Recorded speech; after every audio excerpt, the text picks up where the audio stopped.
Hey you guys, it's Dani. Today we're going to be talking about the New Chapter Tarot. This is by Catherine Briggs.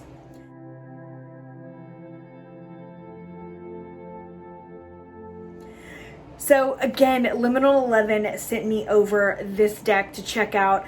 And like I said before and always on this channel, you never have to worry about that. All of these opinions are my own. I'm not being paid at all to give my opinions. I just got this deck to review and give my honest opinion. So that is what I am going to do. So I don't know much about the Thoth Tarot. I'm going to say that up front. So some of these things are lost on me. However, I feel like this is a much needed addition to my collection. So let's go ahead and take a look at a walkthrough of this and we'll talk a little more about that. Here is the New Chapter Tarot. We have it in the signature magnetic Liminal 11 box. It kind of slides out matchbook style. Some nice lemony yellow inside. Here we have, again, still the cardboard on the side and bottom, which I do appreciate because it keeps it really locked in tight. But you can see, I want to show you guys that this is much more cardboard here because we have a short deck. It is still the same width as a standard tarot, but it is a bit shorter, which I do like. It comes with the, again, signature hard bound guidebook, which we'll jump into later. But let's check out the size. So you can see that it's quite a bit shorter, but that means it's really easy to grasp. And here are the backs. We have an owl on one side and some sort of crane on the other, I believe. So we have a, non-reversible, if you will. I mean, you can reverse it anytime you want, but you'll be able to tell which way is up and which way is down. So let's go into these images. So now that we are closer, I do want to preface this again. Please understand that I am not hip to the Thoth, okay? So like I am not a Thoth tarot reader. I read with mostly RWS or a PIP system. So I am not super familiar with all the things that are in here.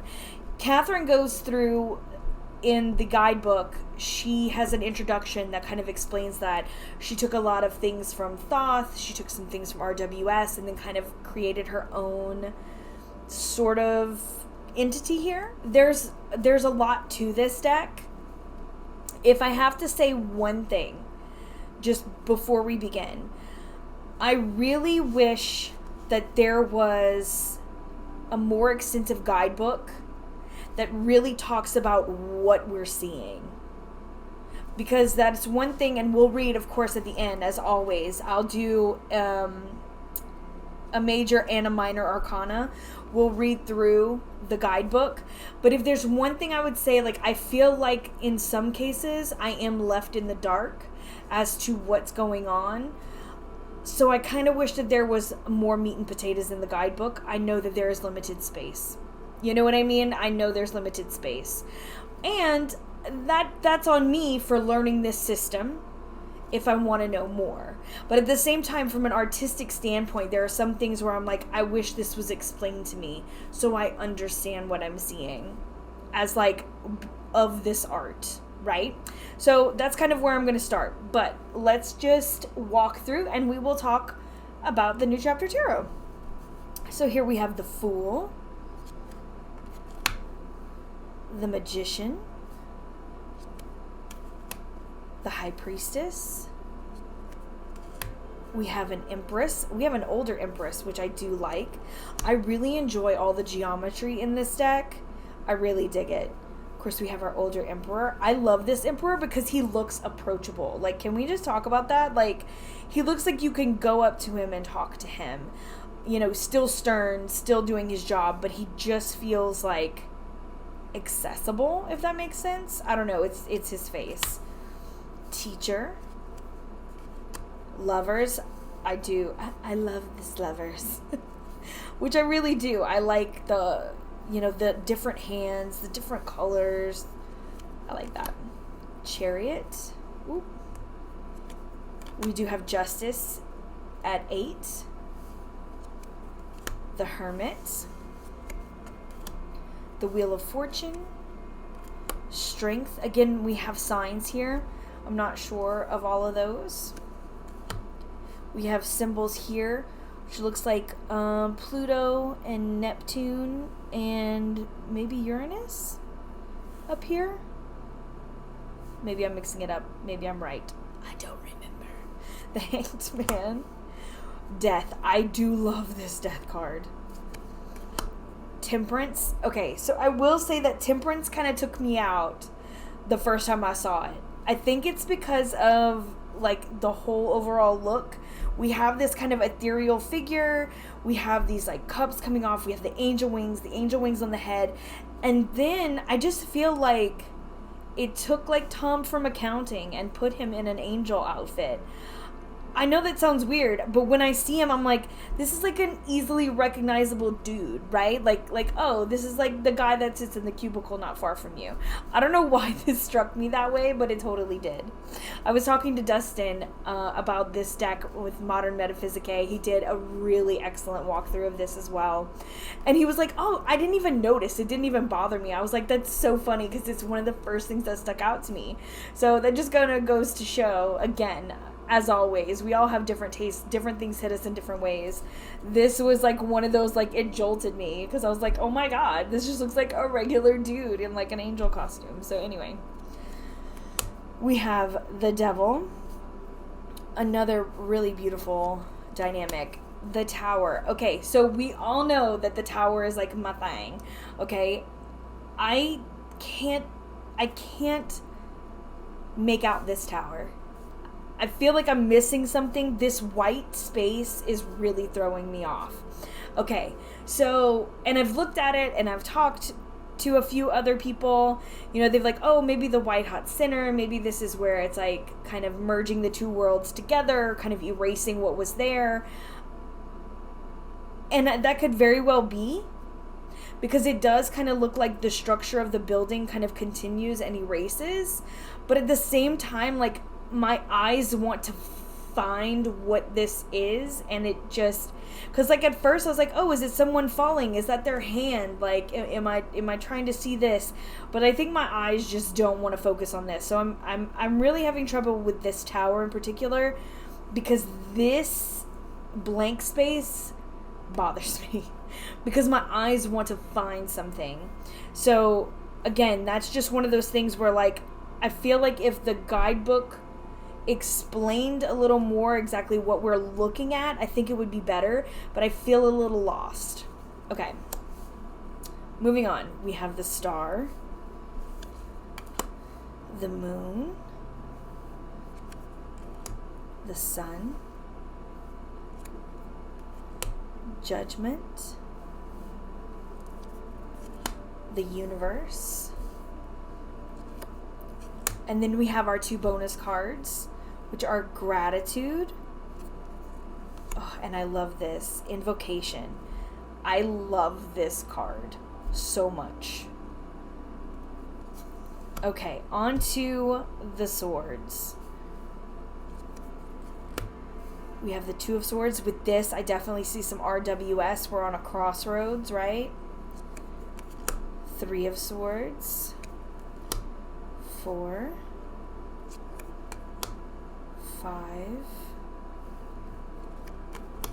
6. Ugh, baby unicorn. 7, 8. Again, I see the trappedness here. 9, 10. And we have Princess, Knight, Queen, and King. Then we have our cups. Again, you can kind of see in the background where it looks like the Tree of Life, the Kabbalistic Tree of Life. 2, which again, we see the intertwining, the couple's hands in the back, which makes sense for that 2 of Cups. 3, we have laurel wreaths, so that kind of has that victory celebration with it. 4, 5, the spilled cups. 6, 7, 8, like going away. So it's like some I see, you know what I mean? And others I'm just like this 9 of Cups, I definitely see that as well. The 10. There are so many that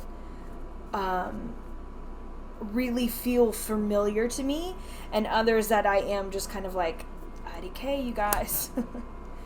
Oh, we do have more glasses. See, I never noticed him. Oh, it just looks like a normal dude, right? Somebody LARPing. I kind of love it. Princess of Cups. And I guess it's because, like, you know, these old, I'm going to say, like, I'm going to air quote, like, these older images, right? Where we see these, like, non-modern forms of dress and things of that nature. It's like you never see somebody with glasses on. And, like, I think that's what it is. It looks like somebody LARPing, which is kind of cool. Okay, anyway. I'm sorry, not the princess. That was the Princess of Cups. The Knight of Cups. This is one of my favorite images. I don't know why. I think it's because it reminds me both of Audrey Hepburn and Joan of Arc. I don't know. I just really enjoy this image. It feels powerful.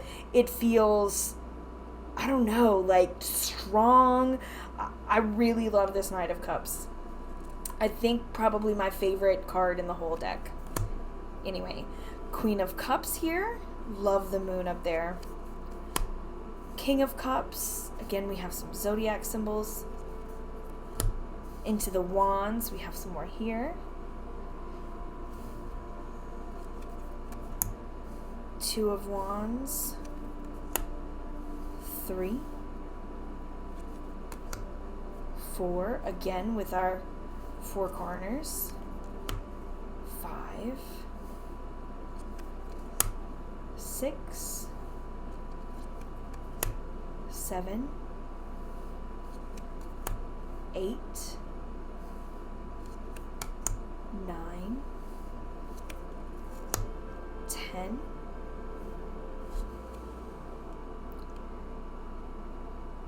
I can't quite tell what's in the middle here. It looks like a feather behind it. But what's inside? It's like it almost looks like a type of bird, but then not. So I'm like, is it like a griffin? Or like I don't know what's inside. Again, is it something that I'm missing because I don't know Thoth? Or is it something that I'm missing because I don't have the description?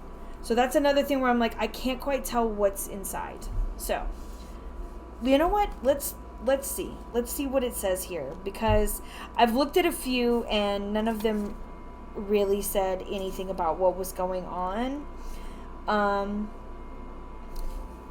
Where's my wands? I was about to read discs. That's not it. Wands. Here we go. 10 of Wands. You are feeling overworked, distracted, or unfocused, pulled in too many directions. Will does not know how or where to direct itself. You have tried many approaches and feel overstretched. Rest and recentering are needed, but it's hard with a burning will. And yet, the 10 of Wands could signal the end of a spiritual trial. So again, you can see it doesn't really talk about anything going on.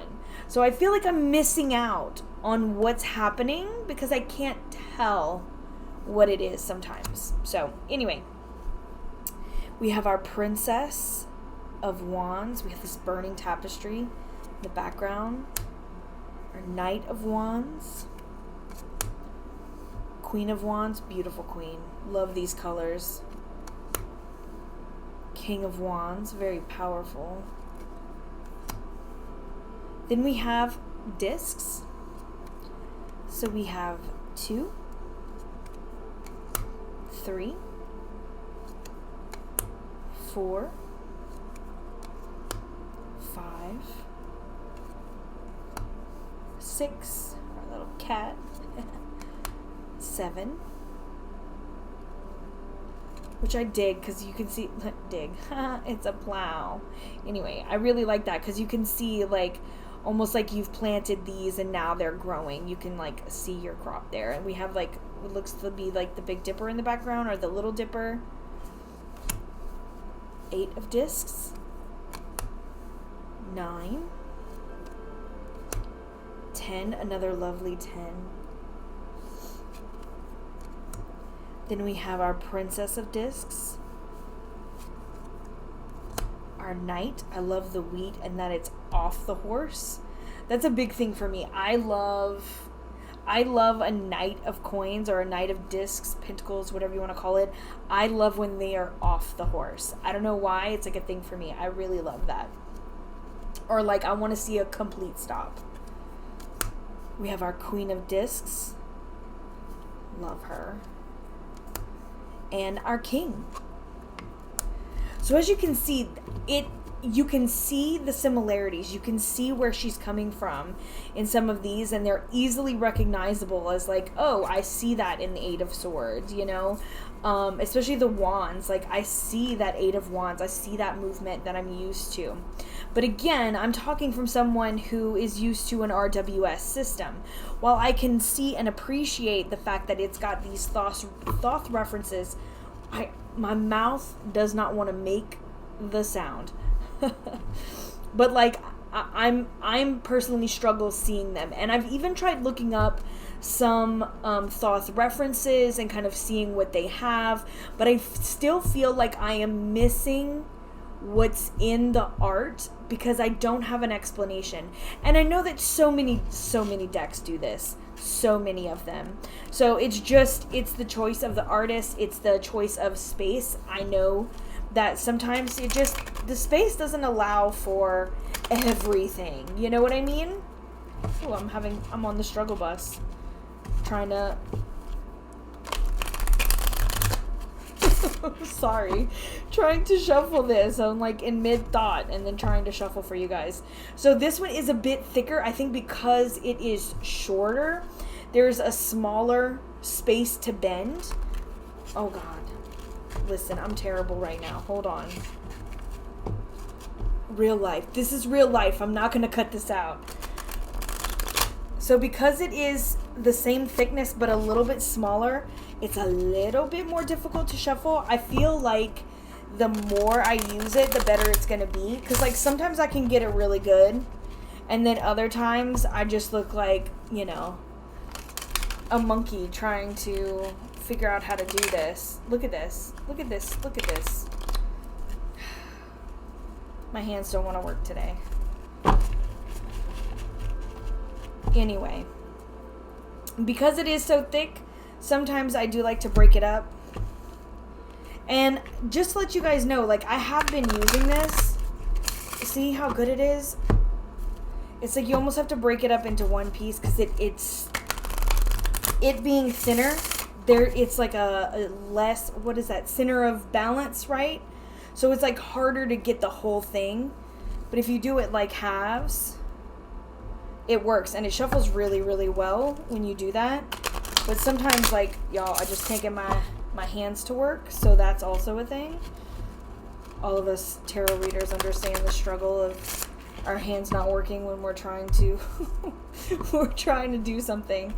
But anyway, yeah, I understand that there's not always the ability to do it. There's not always enough space, enough time to get everything out, maybe that you would like to, or just to fit it, or maybe they're just not interested. You know, that's also another thing. Like, this artist may have thought, no, this is what it is. I'm letting it out there. I have some, you know, descriptions here. This is what you need to know, and that's it. And that's okay too. I'm just talking from a personal standpoint. I love to know what's in the art and the why. That's just a personal thing for me. What made you draw it this way? What made you choose these colors? What made you decide on this plant, you know, on the crown? What am I seeing? What am I looking at? So I do feel like this is something that I want to dig into more, that I'd like to learn a little bit more. I'd like to kind of dip my feet into the Thoth world and see what I can see from that kind of standpoint. So this is one that I would really enjoy studying, and I think that I'm going to keep it with me and do that. I really want to kind of pick this apart in the best way that I can and just try to figure it out and have these discussions with people. So if you guys have any insight, if you can see something that maybe I didn't see, I would love to hear that in the comments. So make sure you leave a comment down below. Let me know what you think of this deck. Do you use it? I'm very curious because, like I said, I am no expert. So I would love to hear what you guys have to say. As far as for quality, it's really great quality deck. It's really beautifully done. Let's read a major, since I did read... Did I read a minor? Yeah, we read a minor. Let's go... Oh, let's do that. Oh, yay. I love this card. So, these are going to read very similar to the majors, if I'm not mistaken. Oh, let's talk about what's in this guidebook. I'm all ending the video, and we didn't even talk about the guidebook, really. So, we have our full color guidebook as usual. We have some beautiful end pages. We have a foreword by Rachel Pollack, an intro, major arcana, minor, the exclusive cards, reading the tarot, and some spreads.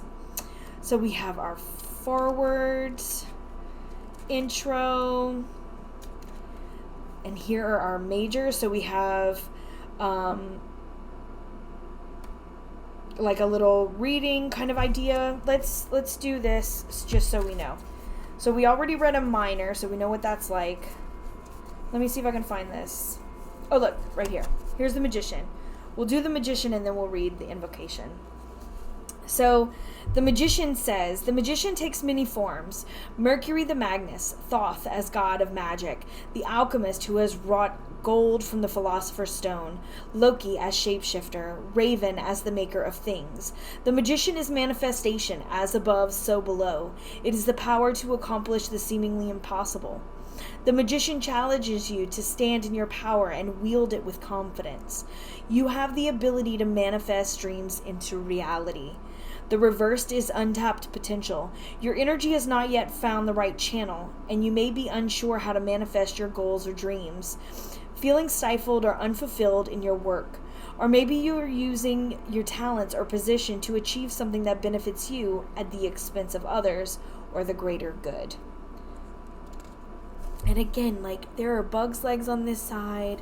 There's something going on here. There's a leaf, wing, there's a tail, looks like a pomegranate, some kind of torch, a lotus, some ram, horns of some sort. We have the moon. I'm I want to know what all these things are so badly. Okay, so let's go into the invocation here. So again, the minors just have a smaller little reading to it. And again, I call these readings because they mostly give you a reading versus any kind of keywords. So that's just kind of, how I call it. Okay, so we have gratitude and invocation. So invocation is kind of done in the same way. Take a moment to clarify your intentions. This is a call to connect with your guides. Reach out to the guardian of the first threshold. They will test your resolve and worthiness to cross over. Intimidating at first, the guardian nonetheless holds your best interest and inner growth at heart. Magic is all around us, and we only need to tap into it. So open yourself to receive guidance and wisdom. The reversed, trust yourself. Quiet the self-doubt that threatens to overwhelm. Heed your inner wisdom and voice and connect with your intuition. Remember that you don't need to depend so fully on external validation. Here you will encounter the guardian of the second threshold, who demands that you put all you have learned to use in order to cross. You have everything you need, so face this crossing head on. So I do really, really like that. We have the reading the tarot, and then we have some spreads. So we have a 4-card spread, direction, journey, result, and advice. Hecate at the crossroads, which I'm always down because Hecate is my favorite. Balanced life. another one that I would really like to do. I love big spreads. Like, this is an 11 card. I am about it. And then we actually have crossing the threshold. So we have the invocation, which I'm wondering if you, let's see. This spread is something of a ritual intended as communication with a chosen guide. You prepare to cross the threshold. Chosen guide as you prepare to cross a personal threshold. Okay, first, invoke your guide. This is deity, spirit, or archetype you wish to glean understanding from. Ask them to join the reading and then shuffle the deck and draw a card to represent them. Okay, so you don't necessarily have to have invocation, but you can, do that. Anyway, this intrigued me because I saw this. So this is kind of like speaking to deity, crossing that threshold. So you pull your invocation, what represents them, and then it comes out all this other stuff. Ooh, I like this. Ooh, I think I'm going to do that. Okay, and that's it. We go into the ending of the guidebook. So there we have it, you guys. That is the new chapter tarot. I am really pumped to learn as much as I can about this and to kind of add that into my practice as I learn the Thoth. I don't have that planned for any time soon, but I do hope to get to it towards the end of the year or early next year. So I'm definitely going to hang on to this and definitely use it for things of that nature and really trying to understand and open this up a little bit more for myself. So let me know again what you guys think. Thanks so much for watching, you guys. If you are interested in snagging your own copy of the new chapter tarot, all the links are going to be down below, as well as links to Mystic Masters and Pear Tree Court, and all the usual, my Instagram, Etsy, how to book a reading, 3 fat readers. You know the drill. So if you like this video, please make sure you give it a thumbs up. If you don't subscribe, please consider subscribing and hitting that notification bell to get notified whenever I post videos. And we'll be back very soon for more. I'm sending you guys all my love. Mwah. Later, Gators.